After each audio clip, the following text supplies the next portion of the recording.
advknowledgetech থেকে আপনাদের সবাইকে স্বাগতম। আজকে আমি যে বিষয়টা আপনাদেরকে শেখাতে যাচ্ছি সে বিষয়টা খুবই সহজ। আর আপনারা হয়তো অনেকের ভিডিওটি দেখেও থাকবেন যে ইউটিউবে কীভাবে কাজ করতে হয়। ইউটিউবে আমরা অনেক পরিশ্রম করি যারা ইউটিউবার হতে চাই, কিন্তু ব্যর্থতা হওয়ার অনেকগুলো বিষয় থাকে, অনেকগুলো কারণ থাকে, সেটা আমরা জানি না। কেন জানি না? কারণ জানার চেষ্টা হয়তো অনেকে করি না, এবং অনেকে জানার চেষ্টা করলেও সেগুলোকে সঠিকভাবে কাজে লাগায় না।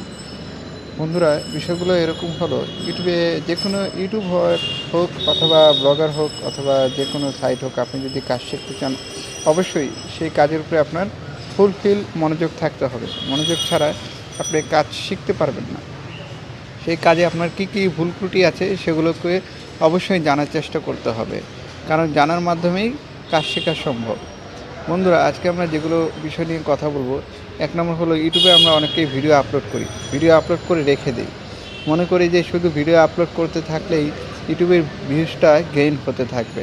বিষয়টা ঠিক তেমন না, আমাদের অনেক কিছুর উপরে ফলো করতে হয়। ফার্স্ট হলো টাইটেলকে আমরা অনেকে গুরুত্ব দিই না। যেমন টাইটেলটা অনেক ক্ষেত্রেই কাজে লাগে। টাইটেল যদি আমাদের সার্চ র্যাঙ্কিংয়ে না আসে, তাহলে কিন্তু যতই আপনি ট্যাগ লাগান বা ডিসক্রিপশন ভালো মতো লেখেন, আপনার কিন্তু ভিডিওটা সার্চে আসবে না। কীরকম? আমরা যদি কোনো কিছু সার্চ দিই, how to earn from online,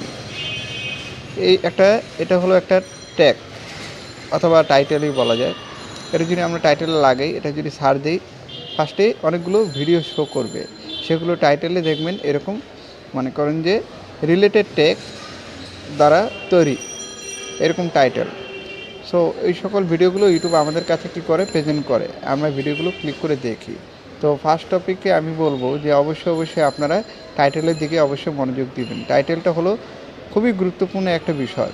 টাইটেলটা যদি সার্চ র্যাঙ্কিংয়ে আপনার না আসে, টাইটেলটা যদি অনেকে সার্চ না করে, তাহলে সেরকম টাইটেল দিয়ে আপনারা ভিডিও তৈরি করবেন না। আর সেকেন্ড যে বেস্ট টপিকটা আমি আপনাদেরকে বলবো, ইউটিউব ভিডিও গেইন করার ক্ষেত্রে যে বেস্ট মাধ্যম অনেক ইউটিউবাররাই আপনাদেরকে বলে না, সে বিষয়টা হলো ভিডিওর মধ্যে আমরা যে সকল টাইটেল ইউজ করে থাকি, দেখবেন যে সিনিয়র যারা আছে, সিনিয়র ভিডিও আপলোড করে যারা সিনিয়র ইউটিউবার, তারা কিভাবে টাইটেল অথবা ট্যাগ ইউজ করেছে, তাদের ভিডিও ডিসক্রিপশনে কী কী ট্যাগ ইউজ করেছে।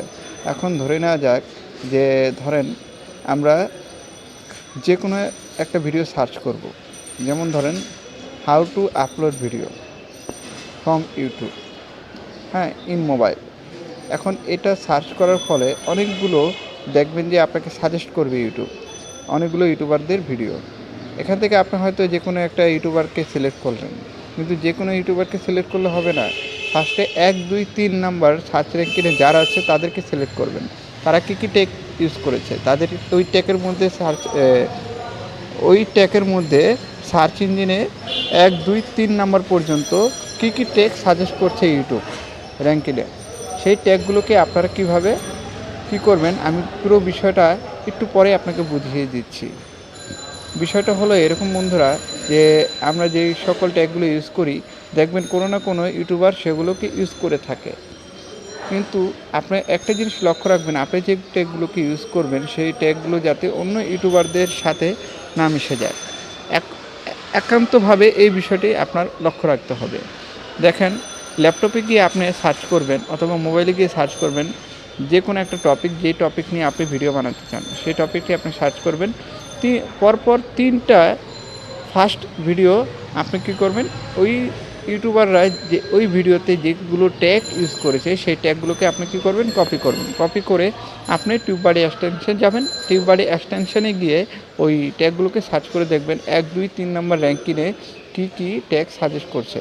ওই ট্যাগগুলোকে নিয়ে আপনি কী করবেন, ওই ট্যাগগুলোকে নিয়ে আপনার ভিডিওতে পেস্ট করবেন, ভিডিও ট্যাগে পেস্ট করবেন এবং ডিসক্রিপশন ভালো মতো লিখবেন এবং ওখান থেকে ভালো একটা টাইটেল আপনি দিয়ে দিবেন। দেখবেন একদিন না একদিন আপনার ভিডিও অবশ্যই গেইন করবে এবং ভিউজও অনেক আসবে। সো বন্ধুরা, আজকের মতো এই পর্যন্তই। যদি ভিডিওটা ভালো লাগে থাকে অবশ্যই লাইক দিবেন, এবং আমি খুবই শর্টভাবে ভিডিও তৈরি করি। যদি ভুলকুটি হয়ে থাকে আমাকে জানাবেন অবশ্যই। ধন্যবাদ সবাইকে।